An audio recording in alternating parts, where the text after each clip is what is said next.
নমস্কার। ওল ডাঁটার এই রেসিপিটি করার জন্য প্রথমে আমি ওল ডাঁটাকে ছোট ছোট টুকরো করে কেটে নেব।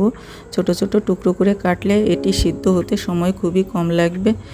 তার জন্য প্রথমে আমি ডাঁটার উপরে যে খোসা আছে সেটি এভাবে ছাড়িয়ে নিচ্ছি।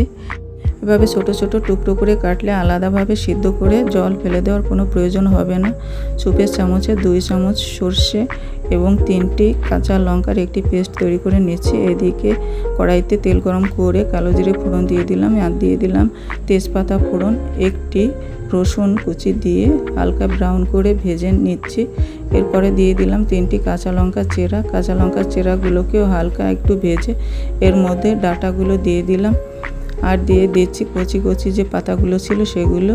স্বাদ মতো লবণ এবং হলুদ দিয়ে একটু নেড়ে চেড়ে আমি ঢাকা দিয়ে দেব। লবণ দেওয়াতে এটির থেকে যে জল ছেড়ে দেবে সেই জলেই ডাঁটাগুলো একদম সিদ্ধ হয়ে যাবে।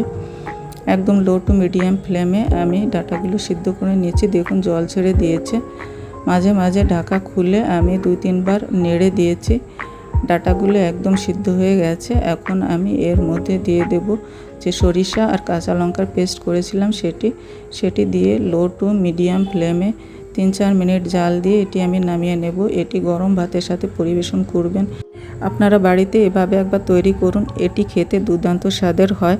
রেসিপিটি ভালো লাগলে লাইক, কমেন্ট এবং শেয়ার করবেন। আজ এ পর্যন্ত। আপনারা ভালো থাকবেন, সুস্থ থাকবেন। ধন্যবাদ সবাইকে।